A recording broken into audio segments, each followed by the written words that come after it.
How would you respond if everything that you were taught in church concerning biblical marriage, particularly the subject of polygamy, just isn't true?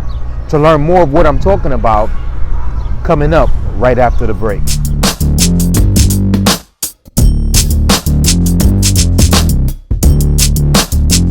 Don't forget to like this video if you like it. Click subscribe, click notifications for future contents, and don't forget to share it with a friend. Greetings everyone, this is Mike Allen here at Diggin in the Word with a brand new series. It's been too long. It's been 2 long years since I posted my last video, which in today's we will continue talking on what we were talking about 2 years ago, and that is on the subject of biblical marriage, particularly polygamy. A subject that has caught a lot of storm on my channel, a lot of attention. And I'm excited. I've been anticipating this moment to be able to get before this camera and be able to share with you guys what I have been working on. And so when I think of more specifically of today's new series, I'm reminded of the times in life when I'd come across new information that would challenge my position on a particular subject and that would compel me to have to make a mid-course correction. In other words, I would have to make a decision as to whether if I'm going to continue in that which I have always known, or will I abandon it. Well, for almost 2,000 years, there has been tremendous collaboration and deception exercised by the pulpit and the state. Yes, the pulpit and the state, to use the very institution God intended to secure and to bless humanity with as a tool to conquer, to undermine, and to enslave the masses. Nevertheless, in this series, we will delve into what the Bible teaches and what history proves that preachers of today are inaccurately conveying a message concerning marriage. Many pastors today are simply lying about biblical marriage. Either they are lying knowingly or unknowingly. Others know what is the truth, but are just too afraid to swim against the tide. So they just continue to conform. So in this series, we will break it up into 4 main parts. Some parts will be a little bit longer than others. And even within those parts, we'll section them off as well, to make sure that the information that I give to you guys, I share with you, comes off plain. So the subject that I want to deal with today is called either your pastor is lying or he just doesn't know. Either your pastor is lying or he just doesn't know. In this first part, we will discuss the deception that has occurred over time. Folks, deception over time causes more belief in a lie than acceptance of the truth. This is why prohibiting polygamy is so important to the powers that be, because it is used and has been used to effectively exploit and manipulate the culture over time. When I talk about lying, I'm talking about the calculated deception done over time, the extended period of time by which those who have been given the privilege to serve as leaders abandon their posts and abuse their duties. Nevertheless, according to the Psychology of Today website, it says that deception includes making ambiguous or vague statements, telling half-truths, manipulating information through emphasis, exaggeration, or minimization, and withholding feelings or information that is important to someone who has a right to know. People, the public, the people, believers has the right to know. Why? Because it affects the relationship and deprives that person of freedom of choice and an informed decision. Friends, we have been lied to. However, as the people, we have the right to know without any manipulation or hidden agendas. Now, you understand that this deception that has happened over time is very much prophetical as well as it is demonic in nature. What I'm talking about is you have within Scripture, recorded within Scripture, the Apostle Paul said in Romans, the 11th chapter, the 19th to the 22nd verse, he was discussing concerning his countrymen and their belief in how they have been cut off from the grace of God, or the relationship with God, because of their rejection of Christ. He said they were broken off because of unbelief, but you stand by faith. Do not be arrogant, but be afraid. For if God did not spare the natural branches, he will certainly not spare you either. Take notice, therefore, of the kindness and severity of God. Severity to those who fell, but kindness to you if you continue in his kindness. Otherwise, you also will be cut off. So his warning to the congregation at Rome in this particular letter was to this primarily predominant Gentile, non-Israelite community of believers.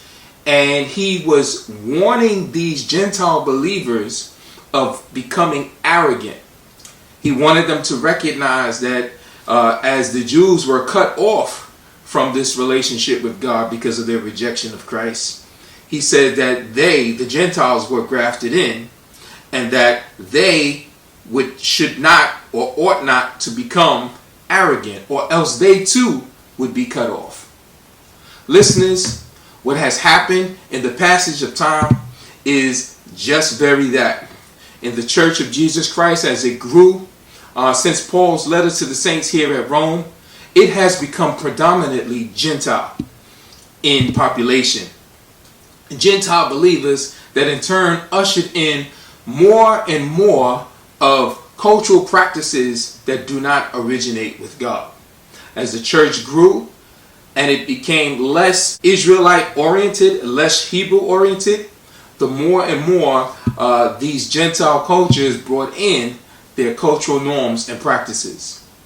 And as a result, it has also affected marriage. Interesting enough, at the beginning of this very same letter to Rome, Paul was warning Jewish believers to not be arrogant by imposing their cultural traditions on Gentiles coming into the faith. However, here in the 11th chapter, he warned the Gentiles of doing the exact same things the Jews did or was doing to them when he wrote this letter. Now, the other prophetical point that Paul raises on this deception that took place over time, or that it would be a deception that took place over time, he wrote to Timothy in 1 Timothy, the 4th chapter, the 1st to the 3rd verse, concerning how there will be deception and a falling away that would include in marriage. This would be a deception that would bring about a falling away, which would include the institution of marriage. Notice what he says, starting from that first verse. He says, "Now the Spirit expressly says that in the latter times some will depart from the faith, giving heed to deceiving spirits and doctrines of demons, speaking lies and hypocrisy, having their own conscience seared with a hot iron, forbidding to marry, and commanded to abstain from foods which God created to be received and with thanksgiving by those who believe and know the truth." Did you catch that? He said that through the influence and the deception of spirits, demonic spirits, and the doctrines of demons, that folks will be encouraged to speak lies in hypocrisy, and even their own conscience will be seared or numbed, like as being cauterized with an iron, a hot iron, to the point where they'll have a lack or have none sensitivity. Forbidding to marry. So this is how far they will go in their lies and their hypocrisy, following these doctrines, that they will eventually forbid marriage.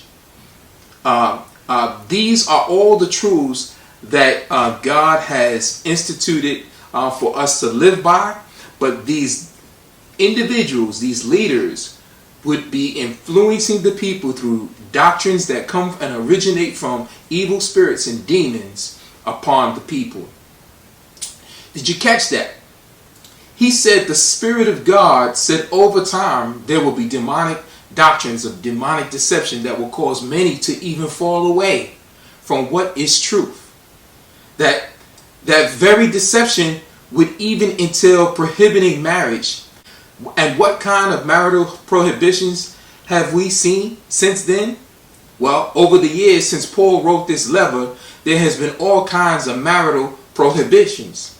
We've seen this with the Roman Catholic Church, with the taking of vows of celibacy, the prevention of ministers of the gospel or preachers or what they would call priests from being able to marry. We've seen a decline from men not being able to marry multiple women, even down to not being able to marry at all. Such doctrines that did not and do not originate from the God of the Bible, which is exactly what we're going to deal with in this particular series, in this particular part we're touching on today.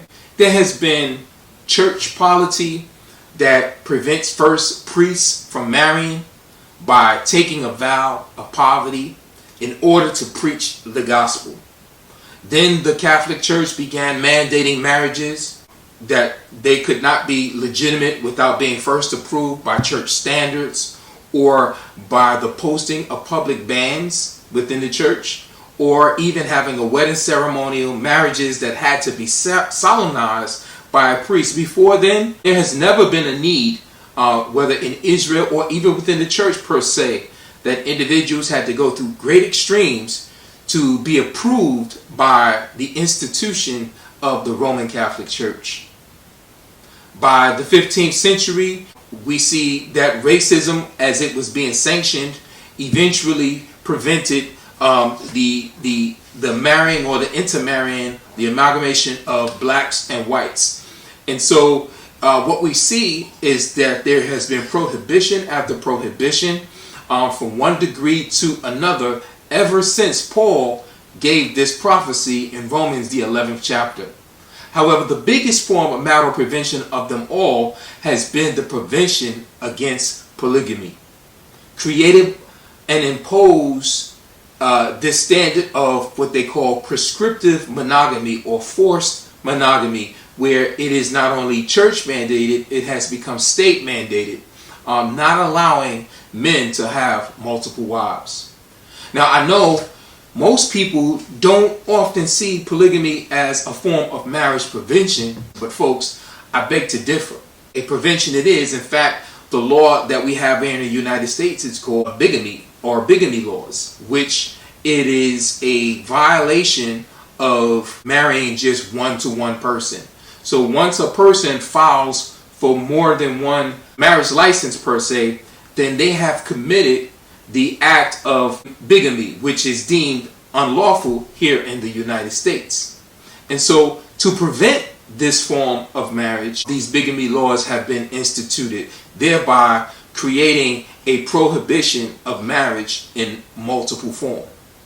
And to give you an example of what I mean in terms of prohibition and how polygamy fits within that category. For instance, you can have a governmental policy that may prevent or restrict the use of guns, or it can prevent and restrict under certain conditions, like you have licensing requirements, and an individual has to meet, or a citizen has to meet certain requirements in order to be able to give license or permission to be able to possess or to carry such weapons.